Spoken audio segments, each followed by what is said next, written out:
uh, kita bisa lanjutkan ya. Jadi sebenarnya setelah kita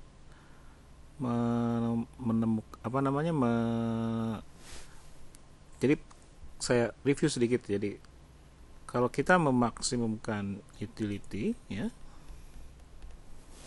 subject to budget constraint,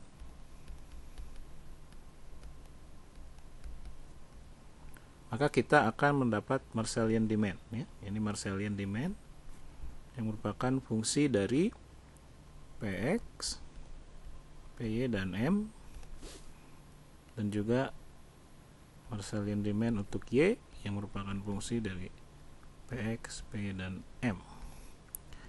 Nah, kalau misalkan si X star ini ya, ini kita masukin kembali ke dalam utility function. Jadi si dalam utility function, maka utility itu fungsi dari X star dan Y star. Oke. Dan kita tahu X star itu fungsi dari Px, fungsi dari Py dan fungsi M, dan juga Y star fungsi dari Px dan Pm, maka kita bisa tulis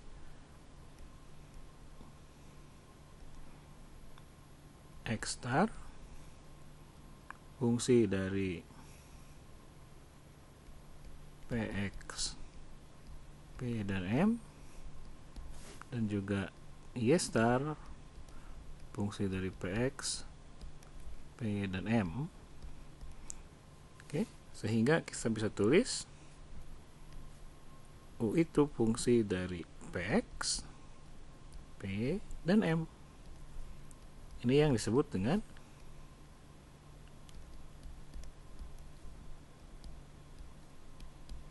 indirect utility function.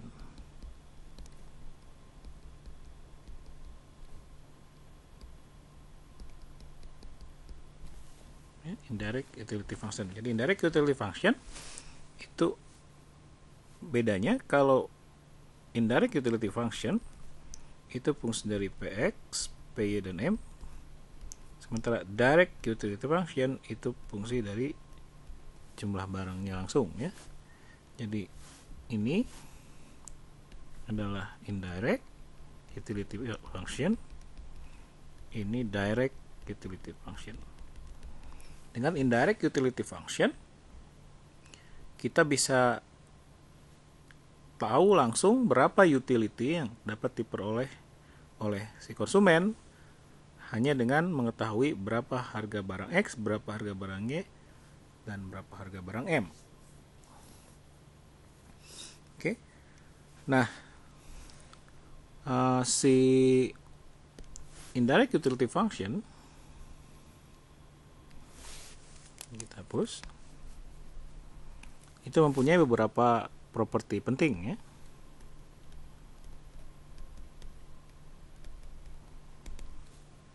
Yang pertama, dia increasing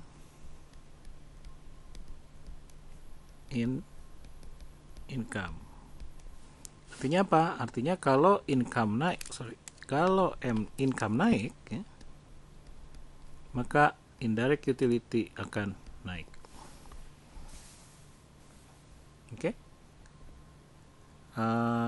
Itu propertinya. Jadi semakin banyak income, sebenarnya ini sederhana aja. Jadi kalau semakin banyak income yang kita punya, maka semakin dengan harga barang yang tetap, maka utility-nya itu harus lebih tinggi. Terus properti yang kedua itu decreasing in price. Ya, artinya kalau harga, baik harga X maupun harga Y naik, maka ceteris paribus utility akan turun. Ini artinya ini hubungannya tadi ya, ini positif, ini negatif. Oke. Logikanya adalah Kalau income-nya tetap, harga barang naik, maka jumlah barang yang bisa dibeli oleh kita itu menjadi lebih sedikit, sehingga utility akan lebih rendah. Yang terakhir yang penting itu adalah yang disebut dengan Roy's identity. Roy identity itu sebuah properti yang cukup handy, ya, yang menyatakan bahwa kalau kita punya indirect utility function V, kita turunkan si P itu, ya,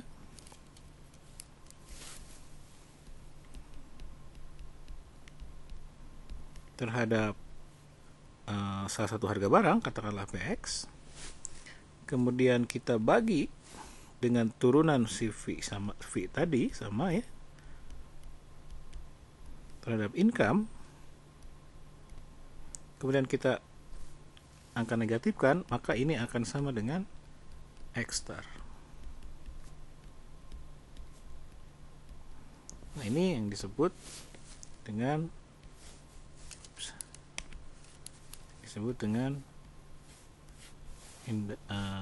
Roy's identity.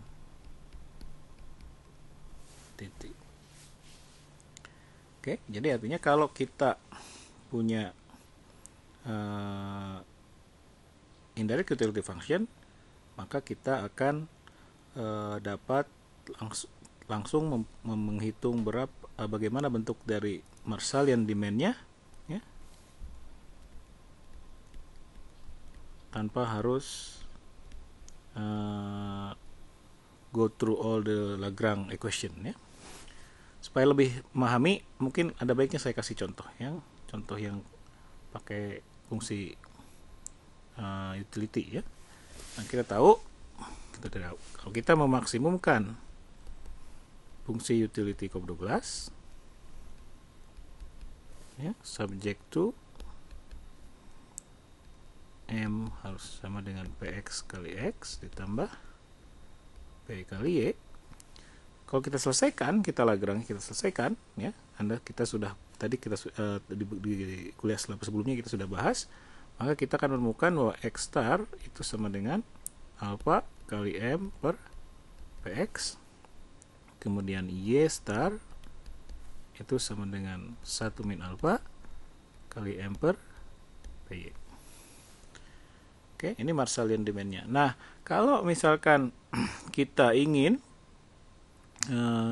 menuliskan bentuk indirect utility function-nya, maka kita masukin saja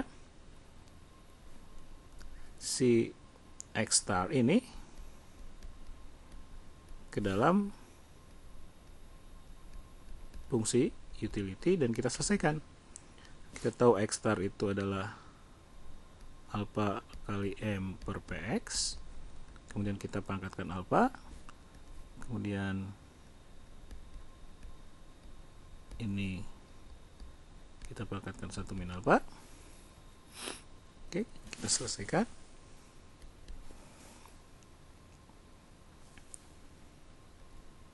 Alpha per PX bisa keluar, pangkat alpha ininya bisa gini, keluarin, kemudian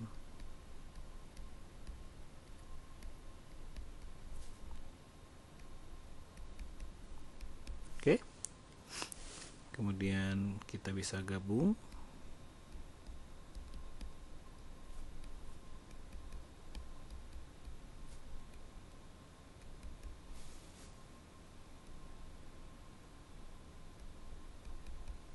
Oke, nah yang terakhir ini itu karena alpha ditambah 1 min alpha menjadi M. Oke, sehingga akhirnya indirect utility function, fungsi dari Px, Py, dan M itu adalah alpha per Px pangkat alpha kali 1 min alpha per Py per 1 min alpha dikali M. Ini indirect utility function untuk Cobb-Douglas utility, ya.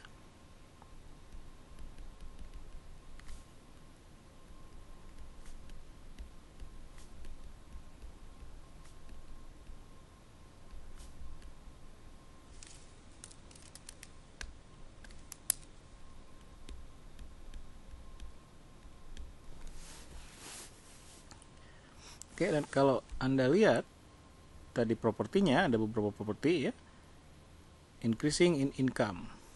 Artinya kalau M-nya naik, maka langsung otomatis utility-nya naik ya. Kemudian kalau PY-nya naik, oke, karena PY-nya ada di bawah pembagi dan PX-nya juga di pembagi, maka jelas kalau PX atau PY naik ya, maka si utility akan turun karena dia di dampaknya turun. Dan Anda bisa buktikan sebenarnya secara matematis dengan menurunkan terhadap PX atau terhadap PY. Nah,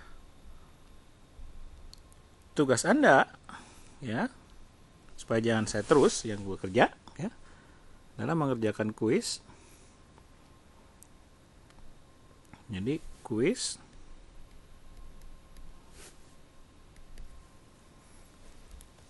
kuisnya adalah tunjukkan bahwa untuk kasus ini Roy identity berlaku. Artinya apa? Artinya kalau si delta P ini kita turunkan terhadap delta PX ya, kemudian kita bagi delta P dengan delta P terhadap delta M, kemudian kita negatifkan, itu harus sama dengan X star, atau dalam hal ini karena kita sudah tahu sama dengan alpha kali M per PX. Nah, ini Roy identity. Jadi tunjukkan bahwa ini memang berlaku. Jadi Anda harus tunjukkan. Oke. Nah, selanjutnya kita akan memberikan contoh kasus atau numerika ya, atau numerik ya, numerical example ya, dengan Cobb-Douglas. Oke, di sesi kali ini kita akan membahas tentang contoh ya, contoh dari indirect utility function ya,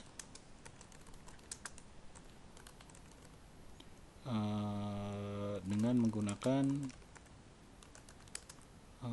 fungsi utility Cobb-Douglas.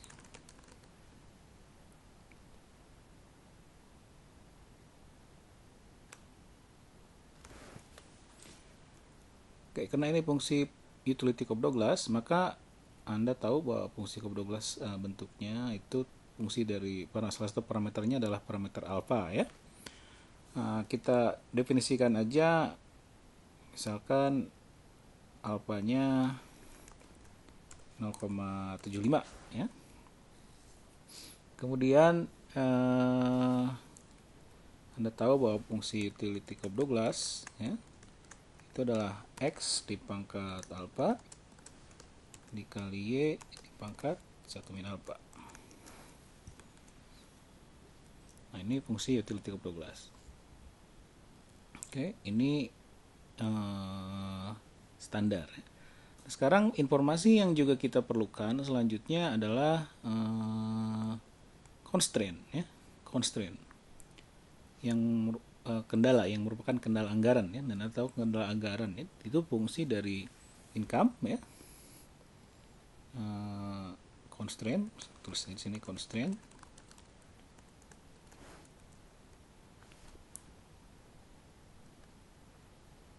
Constraint itu berarti ada harga, ada income.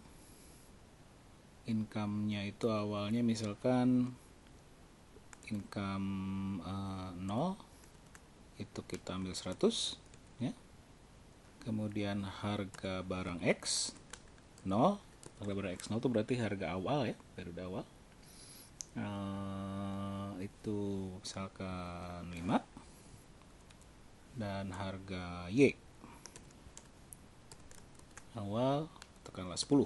Nah, ini yang merupakan constraint dari consumer optimization-nya ya.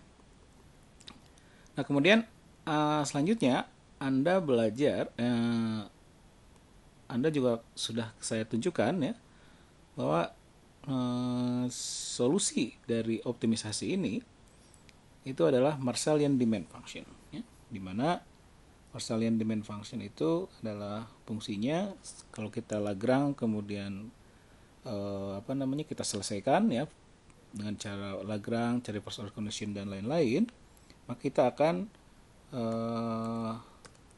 menemukan fungsi Lagrange ya, fungsi Marshallian demand, di mana Marshallian demand itu fungsi dari harga barang tersebut, fungsi dari harga barang yang lainnya, dan juga fungsi dari income.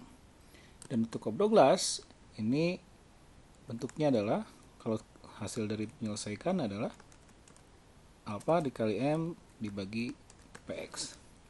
Ya, mungkin Anda perlu perhatikan bahwa walaupun di sini tertulis secara eksplisit ada PY ya, tetapi di sini tidak tercantum PY-nya karena ini khusus adalah kekhususan dari fungsi produksi fungsi util Cobb-Douglas ya. Tapi ini sengaja saya tulis di sini karena untuk mengingatkan Anda bahwa secara general fungsi Marshallian demand itu harus ada harga dari semua barang. Nah, itu untuk X-nya, untuk Y-nya sama ya. Ini fungsi dari Px, Py dan juga income, di mana untuk Y itu bentuknya adalah seperti ini. Ini Anda seharusnya sudah tahu ya bagaimana cara menurunkannya. Nah, ini adalah Marshallian demand ya. Saya tulis Marshallian demand. Jadi merupakan solusi dari optimisasi. Jadi artinya kalau misalkan kita sudah tahu bentuknya seperti ini, maka kita bisa saja ingin melihat berapa hasil dalam bentuk angkanya. Jadi kalau kita ambil Marshallian demand untuk 0, itu berarti XM fungsi dari PX0. PX0 itu berarti 5, fungsi dari PY0 itu 10, dan fungsi dari income yaitu 100. Ya, dan kita tahu ternyata nilainya 15. Jadi 15 unit barang X adalah yang optimum. Dan untuk Y0 itu fungsi dari Y Marshallian, fungsi dari PX0, fungsi dari PY0, dan fungsi dari M0 kan nilainya adalah 2,5 ya. Dan kalau Anda lihat 15 unit ya dikali 5 ditambah 2,5 dikali 10 itu nilainya adalah pasti 100. Oke. Nah, sekarang saya mau membuat indirect utility function ya. Dan indirect utility function itu kita sudah turunkan ya untuk fungsi produksi, untuk fungsi utility Cobb-Douglas itu bentuknya V ya, fungsi dari Px, Py, dan M ya. Dan untuk Cobb-Douglas itu bentuknya alpha dibagi Px di pangkat alpha dikali 1 min alpha dibagi Py di pangkat 1 min alpha dikali M. Nah, ini adalah indirect utility function. Oke, jadi kita bisa memasukkan nilai X0 kita memasukkan langsung nilai Px0, Py0, dan M0 untuk mengetahui berapa indirect utility function kalau pada titik optimum ya. Kita masukin ke fungsinya Px0, Py0, dan M0, maka maka nilainya adalah 9,584. Ini nilai utility-nya. Dan ini harusnya sama dengan kalau kita memasukkan langsung ke direct utility function. Kalau direct utility function kita bisa tulis itu fungsi langsung dari X 0 dan Y 0. Jadi nilainya harus sama. Oke. Nah, yang ini itu kita hitung dengan menggunakan indirect utility function. Yang ini kita hitung dengan menggunakan direct utility function. Oke, kita lanjutkan. Yang ingin saya tunjukkan sekarang itu adalah contoh ya, atau contoh dari properti of the indirect utility function ya. Dimana kita tahu bahwa salah satu properti yang penting ya, itu adalah indirect utility function ya, jadi V is increasing with income, right? Oke. Jadi kita bisa define, misalkan contoh aja, kita mulai income-nya kita dari 0 sampai katakanlah 200 ya. Kemudian kita bisa gambarkan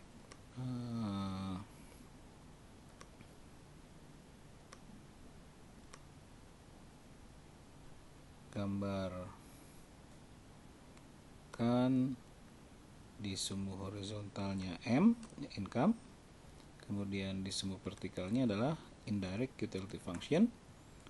Oke. Untuk harga tertentu ya, jadi kita ambil aja harga 0, tetapi dengan income yang bervariasi, dan kita lihat dampaknya seperti ini. Jadi ini adalah menunjukkan bahwa indirect utility function itu increasing with income. Oke, semakin tinggi semakin. Nah, ini garis lurus. Ini garis lurus ini menunjukkan bahwa fungsi utility Cobb-Douglas itu bersifat homotetik ya. Jadi, dan ini juga kelihatan dari fungsinya ini ya, bahwa indirect utility itu proporsional terhadap income. Oke. Nah, sekarang kita lihat properti yang kedua ya. Properti yang kedua itu menunjukkan bahwa indirect utility function is decreasing in prices ya. Jadi kalau kita ambil harga, salah satu harga aja ya, harga X, harga X-nya antara 0 sampai 50 misalkan ya. Kemudian kita gambarkan fungsi dari kita gambarkan indirect utility function-nya. Cuman sumbu horizontalnya kita jadikan harga di sini. Kemudian sumbu vertikalnya indirect utility function dengan harga ini, tetapi tentunya harga yang lain, yang variable yang lain harus kita anggap konstan. Jadi untuk P-nya kita anggap Y0, kemudian untuk income-nya kita anggap income yang 0. Nah, ini adalah gambar hubungan antara harga dengan indirect utility function, ada dengan utility. Jadi semakin tinggi harga ya semakin turun utility-nya. Jadi ini adalah properti dari indirect utility function, untuk mengilustrasikan saja.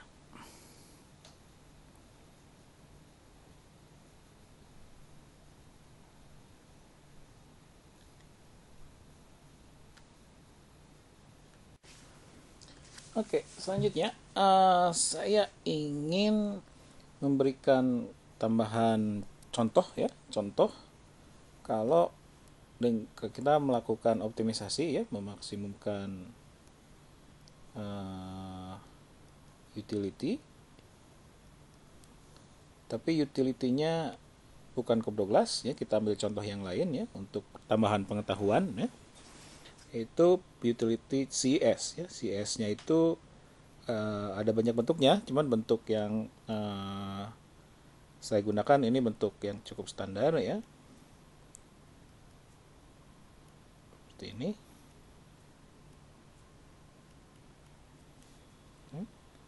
Subject to budget constraint-nya standar ya, jadi PX dikali X ditambah P dikali Y itu sama dengan income.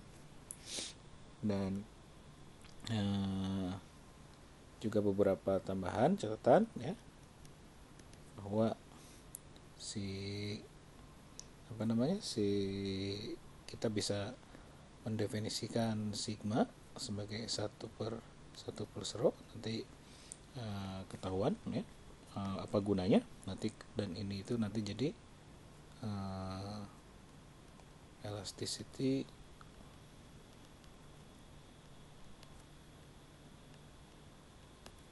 of substitution. Oke, bagaimana cara menyelesaikannya? Standar. Ini kita selesaikan dengan Lagrange function, dimana ini sama dengan X min row tambah Y min row pangkat 1 min row tambah lambda M min Px kali X min Py kali Y. Jadi ini Lagrange-nya. Kemudian kita cari first order condition-nya.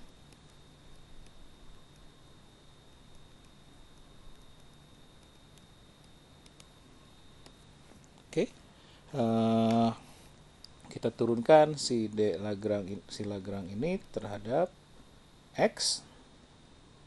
Kemudian kita samakan 0. Oke. Turunkan terhadap X. Ini aturan pangkat kan, berarti kita turunkan pertama yang ada di dalamnya dulu ya. Jadi min 1/row,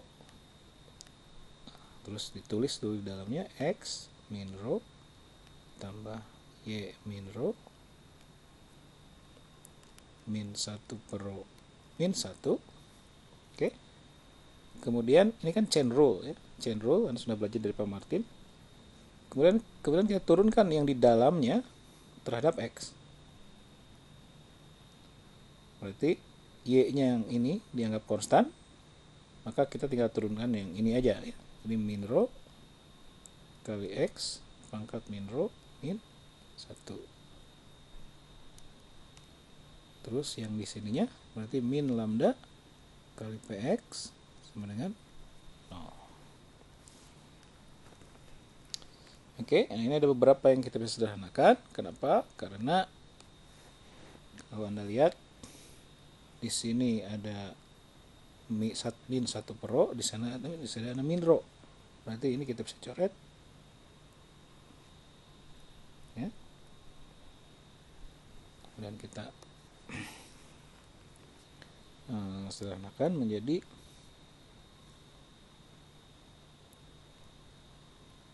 X min row plus Y min row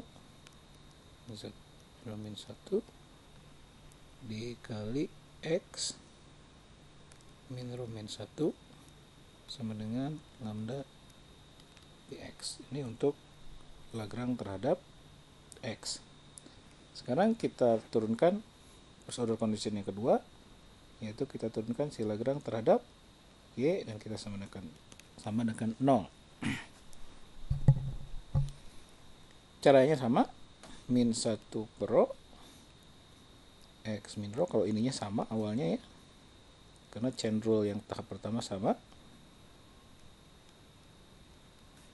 Baru kemudian yang di dalamnya beda. Sekarang X yang kita anggap konstan, maka Y yang akan kita turunkan.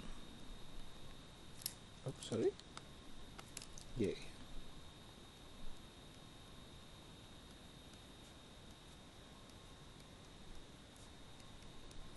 Oke.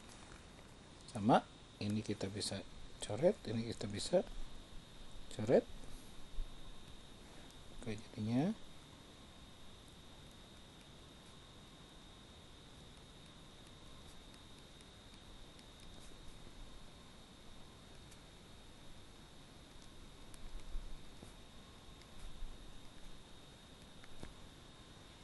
oke. Dan terakhir kita turunkan si lambda Lagrange terhadap lambda, dan ini hanya sama dengan 0, dan ini hanya rewrite dari constraint saja. Oke. Jadi ada 1, 2, 3. Jadi secara prinsip kita punya 3 persamaan ya, dengan 3 unknown variable, sehingga pada prinsipnya kita bisa menyelesaikannya. Oke, kita coba selesaikan dengan cara yang standar. Kita bikin rasio 2 FOC ya, yang 1 dan 2.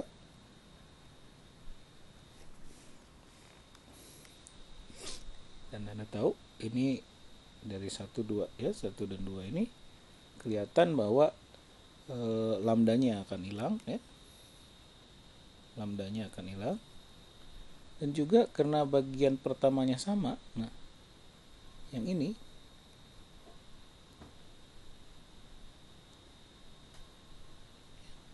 sama. Oke, maka dia akan hilang juga, karena kalau kita bagi rasionya ya, sehingga hasilnya adalah maka PX jadi PX per PY ya, PX per PY sama dengan X min rho min 1 per Y min rho min 1. Kita selesaikan, maka PX per PY sama dengan X per Y min rho min 1. Oke, kemudian saya balik, X per Y sama dengan PX per PY pangkat 1 min rho min 1, atau lebih sederhana lagi, X per Y sama dengan PX per PY kali M min 1 per 1 plus rho. Dan Anda ingat di sini by definition 1 per 1 plus rho itu adalah sigma atau elasticity of substitution. Jadi saya bisa tulis X per Y sama dengan PX per PY kali min sigma. Ya, ini penting, harus saya kotakin ya. Sebenarnya ini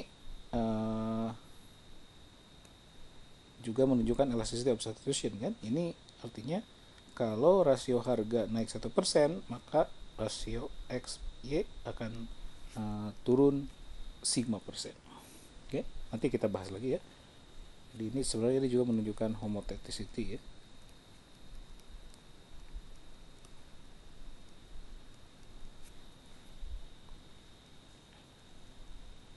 Oke, kita lanjutkan. Nah, kita akan coba masukin persamaan ini ke dalam satu persamaan yang belum dipakai, yaitu persamaan ini, persamaan constraint ya, persamaan constraint.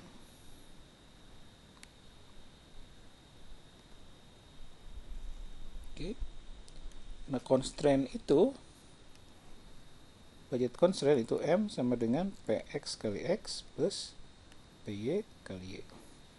Oke, kita coba substitusikan X-nya ya.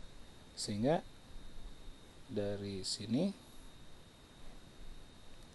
kita akan coba bikin, berarti X sama dengan Y kali PX per PY. Sekarang kita lebih gampang kita jadiin sigma aja. Kemudian kita masukin ini ke budget constraint.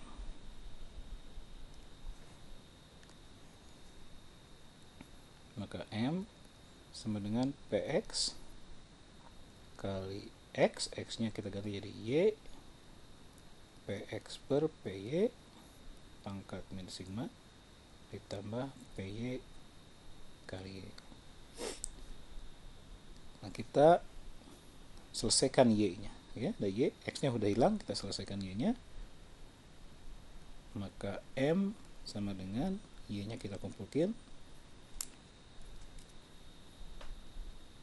PX kali PX per PY pangkat min sigma ditambah PY.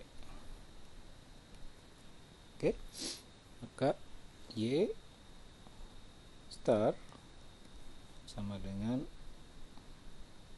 M dibagi PY plus PX dikali PX per PY pangkat min sigma. Nah, ini Y starnya.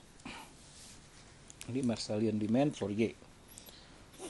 Sekarang untuk X kita pakai cara yang sama.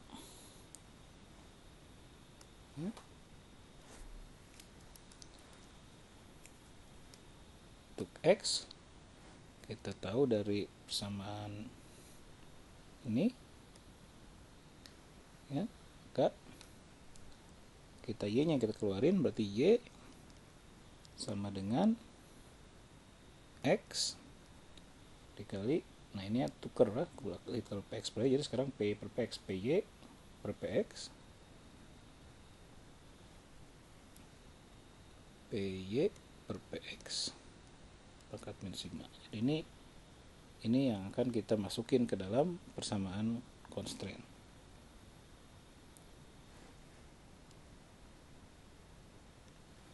Balik lagi, M sama dengan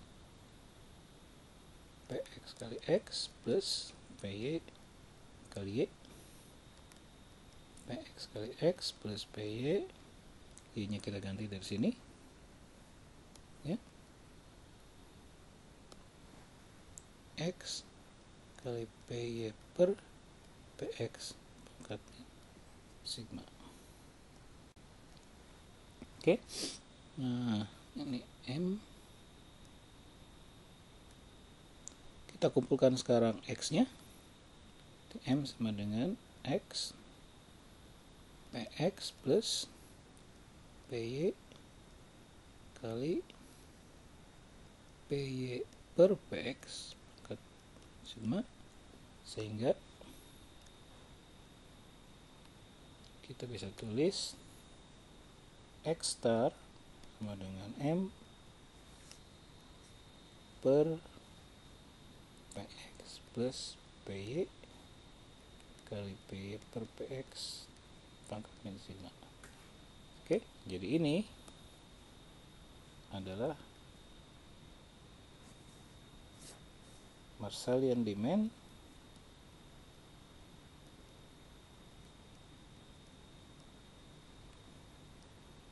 untuk CES utility function.